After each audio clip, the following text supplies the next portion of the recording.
ಈ ಸೇವಾ ಏನು ಸುಲಿಗೆ ಪ್ರತಿನಿಧಿಗಳು ಯಾವ ರೀತಿ ನಿಮಗೆ ದಾರಿ ತಪ್ಪಿಸ್ತಾ ಇದ್ದಾರೆ, ತಪ್ಪಿಸುವಂಥ ಪ್ರಶ್ನೆಗಳು ನಿಮ್ಗೆ ಕೇಳ್ತಾ ಇದ್ದಾರೆ. ಅದರಲ್ಲಿ ಒಳಗಡೆನೆ ಪಾಪ ಸದಸ್ಯರುಗಳಿಗೆ ಗೊಂದಲ ಆಗ್ತಾ ಇದೆ.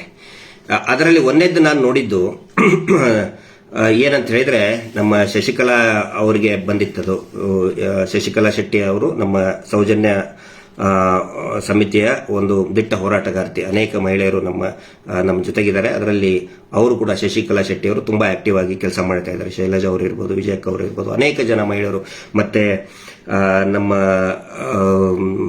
ಯಾವುದು ರಮಾ ನಾಯಕ್ ಅಂತ ಹೇಳಿ ಅವರು ತುಂಬಾ ಚೆನ್ನಾಗಿ, ಈ ರಮಾ ನಾಗರಾಜ್ ಅಂತ ಹೇಳಿ ಮೂಲತಃ ಮಂಡ್ಯದವರು, ತುಂಬಾ ಚೆನ್ನಾಗಿ ಚಿತ್ರದುರ್ಗದಲ್ಲಿದ್ದವರು. ಅವ್ರಿಗೆ ನಾವೆಲ್ಲರೂ ಚಿತ್ರದುರ್ಗದ ಒನಕೆ ಓವವ ಅಂತ ಕರಿತೀವಿ. ಅಷ್ಟಾ ಧೀರ ಮಹಿಳೆ.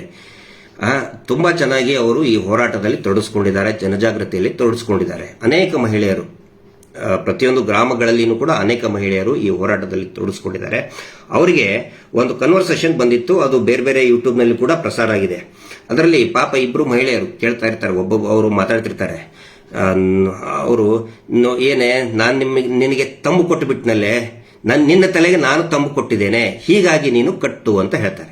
ಅದಕ್ಕೆ ಇನ್ನೊಬ್ರು ಸಹೋದರಿ ಹೇಳ್ತಾರೆ, ಹೌದಾ ನೀನು ನನಗೆ ತಂಬು ಕೊಟ್ಟಿದ್ದೀಯಲ್ಲೇ, ನಾನು ನಿನ್ನ ತಲೆಗೆ ತಂಬು ಕೊಟ್ಟಿದ್ದೇನೆ. ತಂಬು ಅಂದ್ರೆ ತಂಬ್ ಇಂಪ್ರೆಷನ್, ಅಂದ್ರೆ ನಿಮ್ ಸಾಲ ಸಿಗಕ್ಕೆ ನಾನು ತಂಬು ಕೊಟ್ಟಿದ್ದೇನೆ ಅಂತ ಅವ್ರು ಹೇಳ್ತಾರೆ.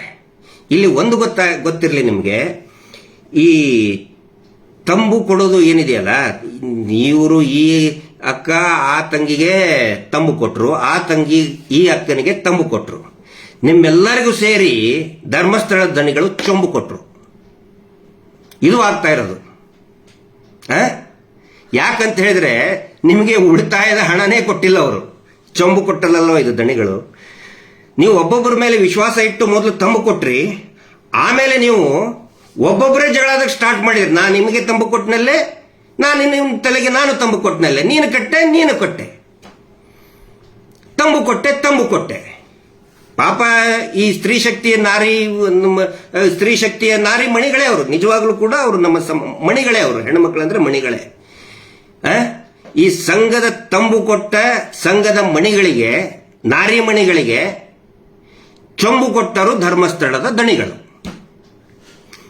ಅಕ್ಷರಶಃ ನಿಮಗೆ ಚೊಂಬು ಉಲ್ಟಾ ಹಾಕಿ ಹೋಗ್ಬಿಟ್ಟಿದ್ದಾರೆ. ಉಳಿತಾಯದ ಹಣ ಇಲ್ಲ, ಆ ನಂತರ PRK ಬಾಂಡ್ ಇಲ್ವೇ ಇಲ್ಲ, ಸಿಗೋದನೇ ಇಲ್ಲ ನಿಮಗೆ. PRK ಬಾಂಡ್ ಫೇಕ್, ಬರೀ ನಿಮ್ಮಲ್ಲಿ ಹೊಡೆದಾಡಕ್ಕೆ ಹಚ್ಚಿ ಬಿಟ್ಬಿಟ್ರು. ಇವರು ಹೇಳ್ತಾರಲ್ಲ, ನಿಮ್ಗೆ ಏನು ಆಧಾರ ಅಂದ್ರೆ ಏನಂತಾರಪ್ಪ ಅದಕ್ಕೆ, ಶ್ಯೂರಿಟಿ ಇಲ್ದೇನೆ, ಯಾವುದೇ ದಾಖಲೆ ಇಲ್ಲದೇನೆ ನಿಮಗೆ ನಾವು ಸಾಲ ಕೊಟ್ಟಿಲ್ವಾ ನಿಮಗೆ ಅಂತ ಕೇಳ್ತಾರೆ. ಆದ್ರೆ ಇಲ್ಲಿ ಶ್ಯೂರಿಟಿ, 2 ಶ್ಯೂರಿಟಿ ತಗೊಂಡಿದ್ದಾರೆ ನಿಮ್ ಕಡೆಯಿಂದ. ನೆನಪಿಟ್ಕೊಳ್ಳಿ, ಯಾವತ್ತಿಗೂ ನೆನಪಿಟ್ಕೊಳ್ಳಿ. ಯಾವಾಗ ನಿಮ್ಮ ಮನೆಗೆ ಬಂದು ಕೇಳ್ತಾರಲ್ಲ, ಶ್ಯೂರಿಟಿ ಇಲ್ಲದೆ ಕೊಟ್ಬಿಟ್ವಿ, ಶ್ಯೂರಿಟಿ ಕೊಟ್ಬಿಟ್ಟಿವಿ ಅಂತ ಹೇಳಿ, 2 ಪ್ರಮುಖ ಶ್ಯೂರಿಟಿಗಳನ್ನ ನಿಮ್ಮಿಂದ ತಗೊಂಡಿದ್ದಾರೆ. ಆ ಹೆಣ್ಮಕ್ಳಿಗೆ ಹೇಳ್ತಾ ಇದ್ದೇನೆ, ಅಕ್ಕಂಗಿಯರಿಗೆ ನಾನು ಹೇಳ್ತಾ ಇದ್ದೀನಿ. 2 ಪ್ರಮುಖ ಶ್ಯೂರಿಟಿಗಳು ಯಾವುದು ಅಂತ ಹೇಳಿದ್ರೆ, ಒಂದನೇದ್ದು ಮಾನ, ಎರಡನೇದ್ದು ಜೀವ. ಅವು ಬಹಳ ಪ್ರಮುಖ ಶ್ಯೂರಿಟಿಗಳು. ಈ ತಂಬು ಕೊಟ್ಟೆ ಅಂತಾರಲ್ಲ, ಏನು ಅದರ ಹಿಂದಿರುವಂತ ಗುಟ್ಟು ಏನು ಅಂತ ಹೇಳಿದ್ರೆ, ಒಬ್ರು ಇನ್ನೊಬ್ಬರಿಗೆ ತಂಬು ಕೊಟ್ರೆ ಒಬ್ರು ಇನ್ನೊಬ್ಬರ ಜೊತೆ ಜಗಳ ಮಾಡಬೇಕು. ಅಕ್ಕಪಕ್ಕದ ಮನೆಯವರಿಗೆ ಹೋಗಿ ಜಗಳ ಮಾಡಬೇಕು. ಸ್ವತಃ ಅಕ್ಕ ತಂಗಿಯರೇ ಜಗಳ ಮಾಡಿದ್ದಾರೆ, ಗೊತ್ತಾ ನಿಮಗೆ? ಗಂಡ ಹೆಂಡತಿಯರು ಜಗಳ ಮಾಡಿದ್ದಾರೆ. ತಂಬು ಕೊಡುವುದಂದ್ರೆ ಇದು ಶ್ಯೂರಿಟಿ. ಅಂದ್ರೆ ಯಾಕೆ ಹೆದರ್ತಾರೆ, ಯಾಕೆ ಕಟ್ತಾರೆ ವಾರ? ಎಲ್ರಿಗೂ ಗೊತ್ತಿದೆ ಇದು ನಿಯಮ ಬಾಹಿರ ಅಂದ್ರೂ ಕೂಡ ವಾರ ಕಟ್ತಾರೆ. ಯಾಕಂತ ಹೇಳಿದ್ರೆ ನಿಮ್ಮ ಮಾನವನ್ನ ಅಡವಾಗಿ ಇಟ್ಕೊಂಡಿದ್ದಾರೆ. ಮಾನಕ್ಕೆ ಹೆದರ್ತಾರೆ, ಮಾನ ಮರ್ಯಾದೆಗೆ ಹೆದರ್ತಾರೆ. ಮನೆ ಮುಂದೆ ಬಂದು ಅಯ್ಯೋ 5-10 ಜನ ನಿಂತ್ಕೊಂಡು ಬಿಡ್ತಾರೆ, ಭಯ ಬೀಳ್ತಾರೆ. ಗ್ರಾಮಸ್ಥರು ಮುಗ್ಧರು ಮರ್ಯಾದೆಗೆ ಹಂಚ್ಕೋತಾರೆ, ಅದನ್ನ ಅಡ ಇಟ್ಕೊಂಡಿದ್ದಾರೆ. ತಂಬು ಅಂದ್ರೆ ನಿಮ್ಮ ಮರ್ಯಾದೆಯನ್ನ ಅಡ ಇಟ್ಕೊಂಡಿದ್ದಾರೆ. ಅದಕ್ಕೆ ನಾನು ಹೇಳೋದು, ತಂಬು ಕೊಟ್ಟವರಿಗೆ ಚಂಬು ಕೊಟ್ಟಿದ್ದಾರೆ ಧರ್ಮಸ್ಥಳದ ದಣಿಗಳು. ಇದು ಒಂದನೇದ್ದು. ಎರಡನೇದ್ದು ಏನ್ ಅಡ ಇಟ್ಕೊಂಡಿದ್ದಾರೆ ಅಂತ ಹೇಳಿದ್ರೆ, ನಿಮ್ಮ ಜೀವನೇ ಒತ್ತೆ ಇಟ್ಕೊಂಡಿದ್ದಾರೆ. PRK ಬಾಂಡ್ ಏನು, ಜೀವನ್ ಮಧುರ ಏನು, ಇನ್ಶೂರೆನ್ಸ್ ಇಲ್ಲ ಹೇಳ್ತಾರಲ್ಲ ಏನು, ಅದೇನಾದ್ರೂ ನಿಮ್ಮ ಮನೆಯಲ್ಲಿ ಐತೆ ಅದು ಬಾಂಡು? ಇಲ್ಲ, ಇವರು ಆಫೀಸಲ್ಲಿದೆ.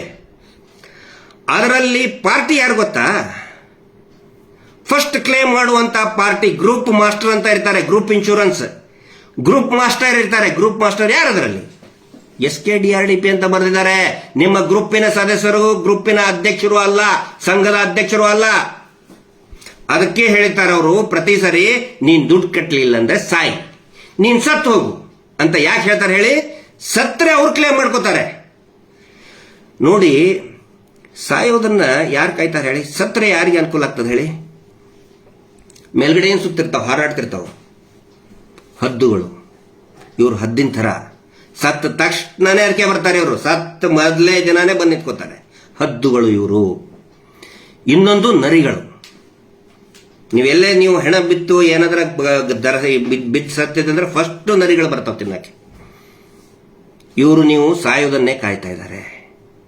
ಅದಕ್ಕೆ ನಾನು ಹೇಳೋದು, ಇವರು ಸೇವಾ ಪ್ರತಿನಿಧಿಗಳು ಅಲ್ಲ, ಇವರು ಸಾವಿನ ಪ್ರತಿನಿಧಿಗಳು. ಸುಲಿಗೆ ಮಾಡಿ ಮಾಡಿ ನಿಮ್ಮನ್ನ ಸಾಯೋ ತನಕನೂ ಕೂಡ ಸುಲಿಗೆ ಮಾಡ್ತಾರೆ. ಸಾವಿನ ಪ್ರತಿನಿಧಿಗಳು.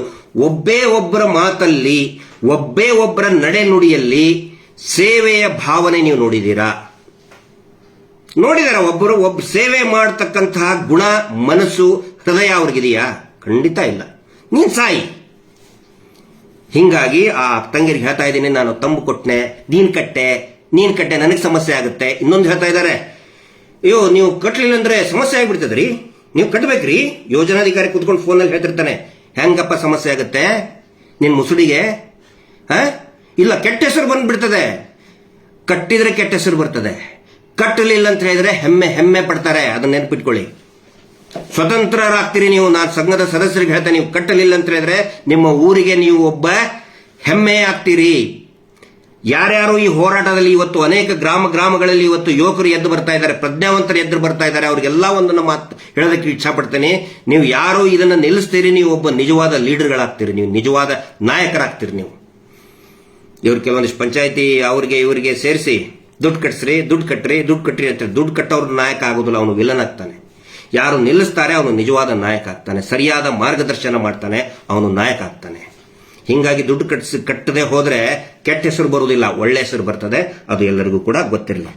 ಎರಡನೇದ್ದು, ಸಿವಿಲ್ ಬಗ್ಗೆ ಮಾತಾಡ್ತಾರೆ. ಎಷ್ಟು ಸುಳ್ಳು ಹಬ್ಬಿಸ್ತಾ ಇದ್ದಾರೆ ಅಂತ ಹೇಳಿದ್ರೆ, ಸಿಬಿಲ್ ನೀವು ಕಟ್ಟಲಿಲ್ಲ ಅಂತ ಹೇಳಿದ್ರೆ ನಿಮ್ ಸಿಬಿಲ್ ಸ್ಕೋರ್ ಕಟ್ ಆಗ್ತದೆ ಅಂತ ಹೇಳಿ. ವೆರಿ ಸಿಂಪಲ್ ಪ್ರಶ್ನೆ ನಾನು ಕೇಳ್ತಾ ಇದ್ದೀನಿ. ಹೌದಪ್ಪ, ನೀವು ಹೇಳ್ತೀರಲ್ಲ ದುಡ್ಡು ಕಟ್ಟಲಿಲ್ಲ ಅಂತ ಹೇಳಿದ್ರೆ ಸಿವಿಲ್ ಸ್ಕೋರ್ ಕಡಿಮೆ ಆಗ್ತದೆ ಅಂತ ಹೇಳಿ. ಕಳೆದ 10 ವರ್ಷದಿಂದ ಕಟ್ಟಿದಾರಲ್ಲ, 10 ವರ್ಷದಿಂದ ಕಟ್ಟಿದಾರಲ್ಲ, ಜಾಸ್ತಿ ಆಗುತ್ತಾನೆ? ಆಗಬೇಕಲ್ಲ, ತೋರ್ಸಂತ ಹೇಳಿ ಅವರಿಗೆ. ಸಿವಿಲ್ ಬರೇ ಕಡಿಮೆ ಆಗೋದಿಲ್ಲ, ಜಾಸ್ತಿನೂ ಆಗುತ್ತೆ. ಕರೆಕ್ಟ್ ಆಗಿ ನೀವು ತಿಂಗಳ ಕಟ್ತಾ ಹೋದ್ರೆ, ಅಥವಾ ಎವ್ರಿ 3 ಮಂತ್ಸ್ ಕಟ್ತಾ ಹೋದ್ರೆ, ಬ್ಯಾಂಕಿಂಗ್ ನಿಯಮದ ಪ್ರಕಾರ ಕಟ್ತಾ ಹೋದ್ರೆ ಸಿವಿಲ್ ಸ್ಕೋರ್ ಜಾಸ್ತಿ ಆಗುತ್ತೆ. ತೋರ್ಸಂತ ಹೇಳಿ ಅವನಿಗೆ. ಯಾವನು ಹೇಳ್ತಾ ಇದ್ದಾನಲ್ಲ ಫೋನಲ್ಲಿ ಕುತ್ಕೊಂಡು, ನಿಮ್ದು ಸಿವಿಲ್ ಸ್ಕೋರ್ ಕಟ್ ಆಗ್ತದ್ರಿ ಅಂತ ಹೇಳ್ತಾನಲ್ಲ, ಅವನಿಗೆ ಆ ಮುಟ್ಟಾಳ ಮೂರ್ಖ ಲೋಫರನ್ ಕೇಳಿ, ಮಗನೇ ಲೋಫರ್ ಬಾಯ್ಲಿ, ನಾನು 10 ವರ್ಷದಿಂದ ಕಟ್ಟಿದ್ದೇನೆ, 5 ವರ್ಷದಿಂದ ನಿರಂತರವಾಗಿ ಕಟ್ಟಿದ್ದೇನೆ, ವಾರ ಕಟ್ಟಿದ್ದೇನೆ. ಮಗನೇ ಲೋಫರ್, ತೋರ್ಸು, ಜಾಸ್ತಿ ಎಲ್ಲಿ ಆಯ್ತು ನಂದು ತೋರ್ಸು ಅಂತ. ಸಿಬಿಲ್ ಬರೀ ಕಡಿಮೆ ಆಗುದಿಲ್ಲ, ಕಟ್ಟಿದ್ರೆ ಜಾಸ್ತಿ ಆಗುತ್ತೆ. ಏನು ಸಿಬಿಲ್ ಅಂತ ಹೇಳಿದ್ರೆ, ಇದು credit information bureau India limited, ಅದು ಒಂದು ಕಂಪನಿ. ಸಿವಿಲ್ ಅಂತ ಹೇಳಿದ್ರೆ ಅದೊಂದು ಕಂಪನಿ, ಅಮೆರಿಕಾದ ಟ್ರಾನ್ಸ್ ಯೂನಿಯನ್ ಒಂದು ಮಲ್ಟಿನ್ಯಾಷನಲ್ ಕಂಪನಿ. ಬಹಳ ಅದ್ಭುತವಾಗಿ ಎಲ್ಲಾ ಬಿಸ್ನೆಸ್, ಎಲ್ಲಾ ವ್ಯಾಪಾರ ವಹಿವಾಟ ಎಲ್ಲದೂ ಕೂಡ ಅವರು ಇಡೀ ಜಗತ್ತಿನಲ್ಲಿ ಮಾನಿಟರ್ ಮಾಡ್ತಾ ಇರ್ತಾರೆ. ಅದೊಂದು ಮಲ್ಟಿನ್ಯಾಷನಲ್ ಕಂಪನಿ.